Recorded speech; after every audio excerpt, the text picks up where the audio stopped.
Tuhan pasti menolong sesuai dengan caranya. Dia pasti menjagai kita sesuai dengan modelnya.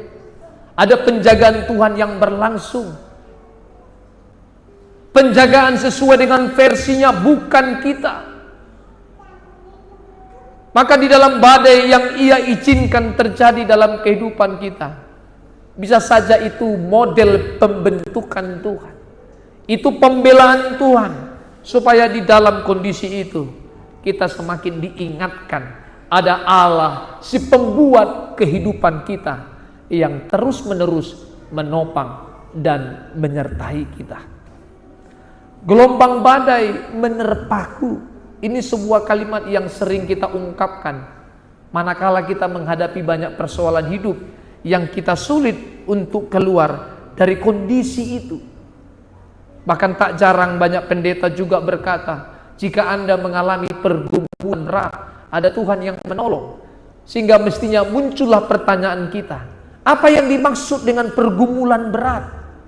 Pendeta hampir lupa menjelaskan apa yang dimaksud dengan pergumulan hebat, apa yang dimaksud dengan pergumulan berat.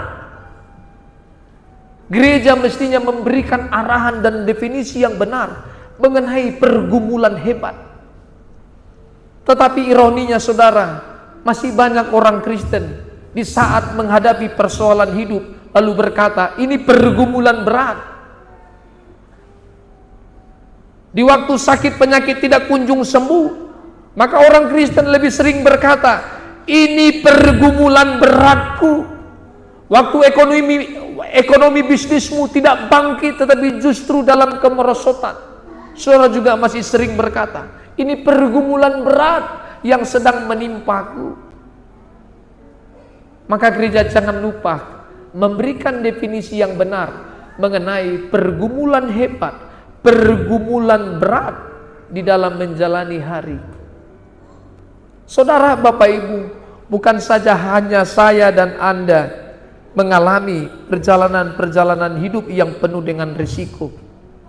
Bahkan makhluk-makhluk lain di luar dari makhluk yang mulia Tuhan ciptakan juga memiliki kesulitan hidup, memiliki banyak perjuangan yang harus dilakukan dan diperhadapkan kepada masing-masing makhluk. Mestinya kita menjadi manusia yang tidak pernah cengeng. Pergumulan hidup bukan soal di mana saudara tidak mampu menjalani hari karena hal-hal lahiriah. Tetapi bagaimana kita menyelidiki hati kita. Sudahkah didapati berkenan di hati Tuhan atau tidak? Ini pergumulan berat, ini pergumulan hebat yang tidak mudah keluar dari situasi itu tanpa penyertaan Tuhan. Kalau sakit supaya sembuh, tanpa Tuhan juga sakit bisa sembuh. Berapa banyak orang tak bertuhan, tak mengenal Kristus Yesus sebagai Tuhan, tetapi sakit penyakit bisa sembuh. Perjalanan hidup lahiriah juga bisa semakin melezit, semakin hari finansialnya semakin meningkat. Tetapi di dalam berurusan dengan Tuhan, berkali-kali saya menjelaskan, Tuhan tidak tertarik dengan keadaan fisikmu.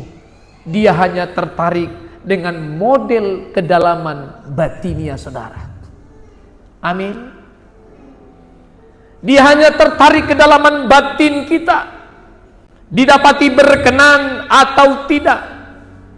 Sehingga gelombang badai menerpaku itu bukan bicara tentang hal-hal lahiriah. Kalau saudara bicara tentang gelombang badai menerpaku, itu mestinya berbicara tentang kehendak dagingmu yang bertolak belakang dengan pikiran dan perasaan Tuhan. Sehingga kesesakanmu berorientasi kepada sikapmu yang belum serius di dalam mencintai Tuhan. Bukan lagi tentang hal-hal fisik. Engkau harus menundukkan kepala, memukul dadamu dan berkata, Tuhan, ajarlah aku untuk aku bisa serupa seperti pikiran dan perasaan Tuhan. Sehingga gelombang badai yang menyertai kita Saudara, Bapak Ibu, kalau dinilai dari sudut pandang duniawi, mestinya itu bukan sebuah ancaman, tetapi sebuah media, sebuah alat, sebuah instrumen yang membawa kita semakin dekat dengan Tuhan. Amin. Ancaman kita semakin berjarak dengan Tuhan, bukan gelombang badai dalam sudut pandang duniawi, tetapi hal yang mengancam kita untuk semakin jauh dengan Tuhan adalah tabiatmu, adalah karaktermu, adalah perilakumu, adalah hatimu yang tidak benar-benar mencintai Tuhan. Sehingga Anda dipenuhi damai sejahtera.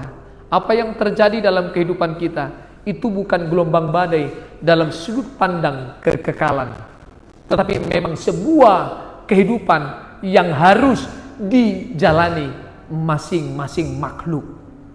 Bukan saja orang-orang percaya, tetapi orang-orang fasik yang tidak mengenal Tuhan juga memiliki gelombang-gelombang badai dalam sudut pandang ukuran dunia.